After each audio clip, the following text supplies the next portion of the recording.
esteja convosco. Ele está no meio de nós. Proclamação do Evangelho de Jesus Cristo segundo Lucas. Glória a vós, Senhor. Naquele tempo, o Senhor escolheu outros 72 discípulos e os enviou 2 a 2 na sua frente, a toda cidade e lugar onde ele próprio devia ir. E dizia-lhes: a messe é grande, mas os trabalhadores são poucos. Por isso pedi ao dono da messe que mande trabalhadores para a colheita. Eis que vos envio como cordeiros para o meio de lobos. Não leveis bolsa, nem sacola, nem sandálias, e não cumprimenteis ninguém pelo caminho. Em qualquer casa em que entrardes, dizei primeiro: a paz esteja nesta casa. Se ali morar um amigo da paz, a vossa paz repousará sobre ele. Senão, ela voltará para vós. Permanecei naquela mesma casa. Comei e bebei do que tiverem, porque o trabalhador merece o seu salário. Não passeis de casa em casa. Quando entrardes numa cidade e fordes bem recebidos, comei do que vos servirem. Curai os doentes que nela houver, e dizei ao povo: o reino de Deus está próximo de vós. Palavra da salvação. Glória a vós, Senhor.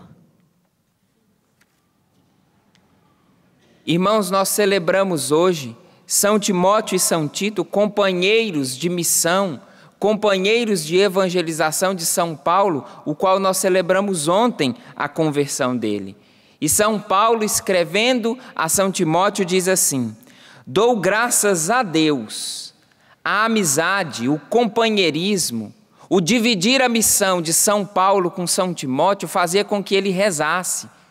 A amizade entre eles não era exclusiva nem doentia, mas a amizade que existia entre eles fazia com que um e outro fosse para Deus. Está aqui.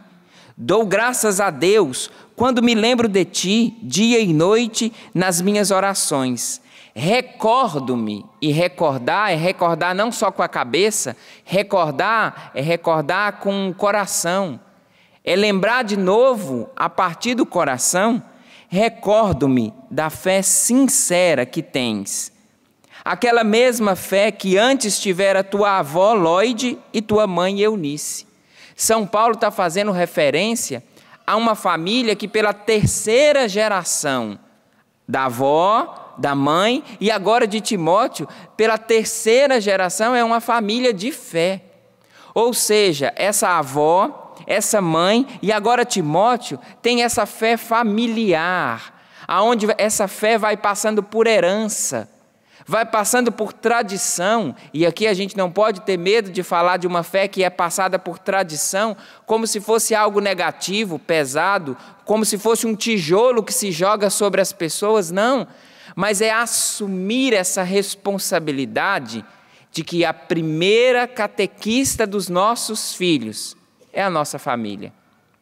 Que os primeiros que ensinam os rudimentos, os fundamentos da fé, é pai, é mãe, é avó, é vô, são aqueles que estão dentro de casa, que o fundamento de uma fé não se coloca na catequese quando a criança tem 7, 8 anos. Lá se continua um trabalho que se começou no berço. Só que a gente tem tanta coisa para fazer, tem tantas atividades, que a gente vai deixando para lá e quando tiver 7, 8, 10, 12, 18 anos, aí essa pessoa escolhe, porque aí ela é livre. Nós estamos deixando de comunicar uma herança.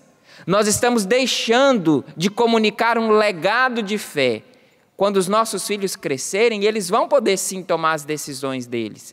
Mas é necessário que nós tenhamos feito o nosso trabalho de dar um fundamento. Porque São Paulo está dando glória a Deus aqui por essa fé sincera, por essa fé pura que nós recebemos de pai e mãe, que nós recebemos daqueles que cuidam de nós. Essa fé pura que é fundamento. Mas como esse santuário aqui, que precisou ter um fundamento aqui embaixo, e ninguém vê agora, não bastava parar no fundamento, era necessário que se construísse a parte de cima. A fé que nós damos aos nossos filhos, aos mais novos, ela é fundamental. Ela faz parte do fundamento. E depois a pessoa vai ter a vida dela inteira para construir.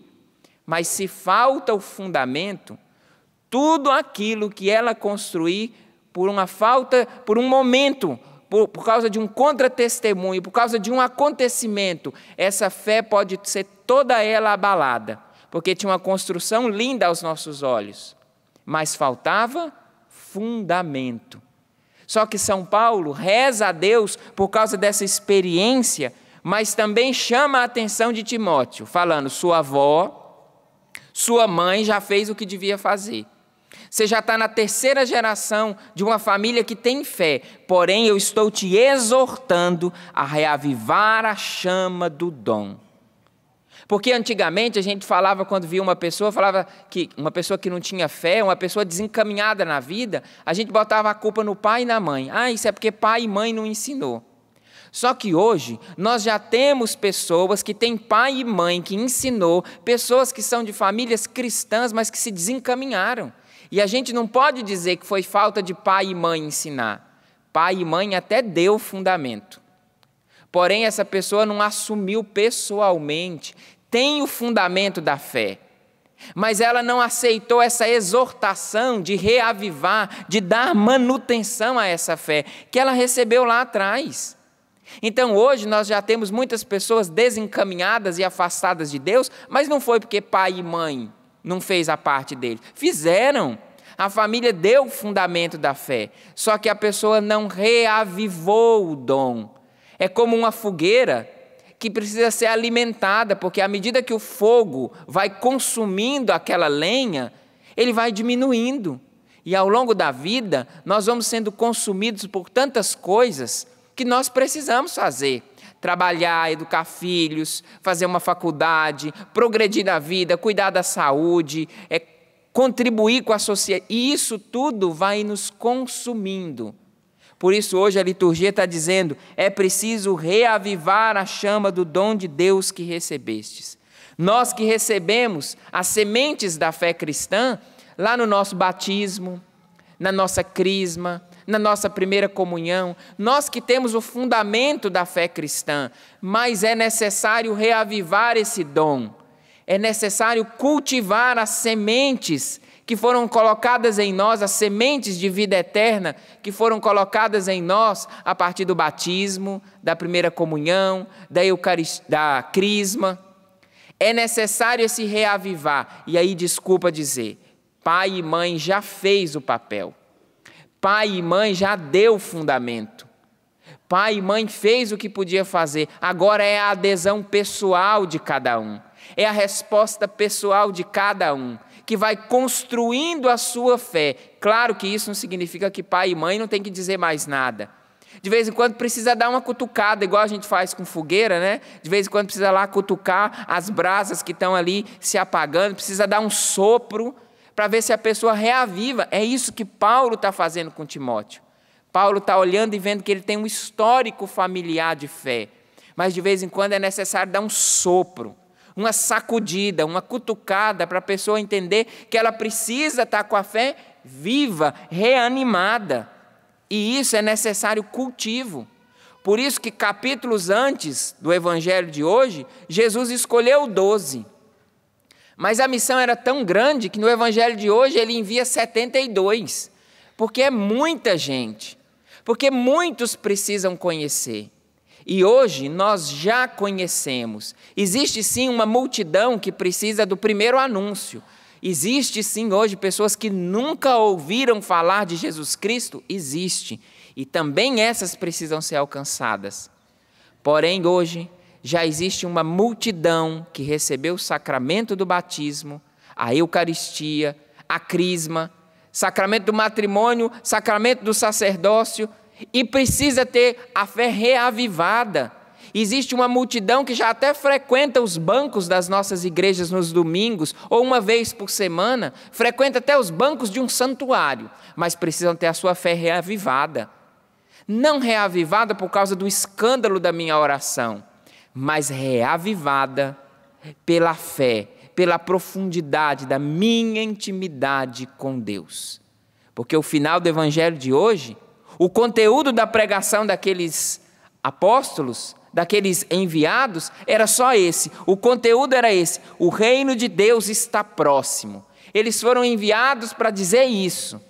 E o que significa isso? Se o reino de Deus está próximo de nós, é necessário conversão. O reino de Deus está próximo, então que nós nos convertamos, e conversão só existe na vida de quem tem uma fé reavivada, porque converter é difícil, gente, é exigente. Não é um botão que você aperta e está convertido. Não é uma experiência gostosa de mudar de vida. Não, é exigente.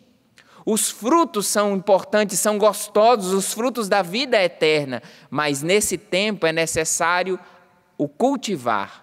E cultivar exige trabalho, calo na mão, que tem que cavucar, que tem que tirar o mato, que tem que correr atrás para cuidar de todas as pragas que atacam aquela plantação. Nós precisamos entender que o reino de Deus está próximo de nós e ele não vai recuar. Somos nós que precisamos de conversão. E aí não dá para colocar a culpa em pai e mãe. Nós já não somos mais da geração que culpa seus pais por tudo. Isso continua sendo um absurdo. Agora é a vez de você tomar vergonha na cara e fazer a sua parte. A adesão pessoal, aonde eu escolho, aonde eu tenho a coragem de dizer sim, com a fé reavivada, porque o reino de Deus está próximo. E a colheita vai acontecer na segunda vinda de Jesus, que nós não precisamos ter medo, mas precisamos esperar com alegria. Mas numa colheita, não se recolhe um fruto verde.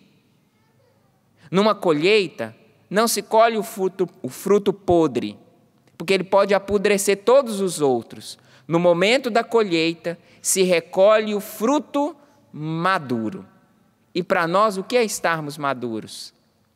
Uma pessoa que constantemente, reavivada por sua fé, se dedica à sua conversão, dia a dia.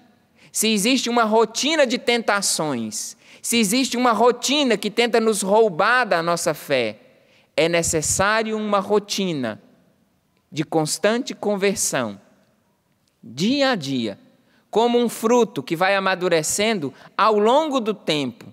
Nós precisamos amadurecer ao longo do tempo. Por isso eu exorto-vos, como na primeira leitura, é tempo de amadurecer, porque nós não sabemos quanto tempo nós vamos ter. O Senhor vai voltar e nós não temos que ter medo, se nós estivermos preparados. E o que nos prepara não é quanto tempo eu gasto sentado num banco de uma igreja. O que nos prepara é a conversão do nosso coração.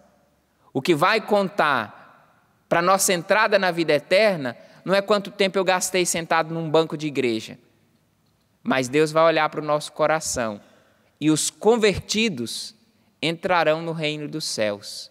Pai e mãe já fez por mim e por você aquilo que dava. Agora é hora de cada um cuidar de si.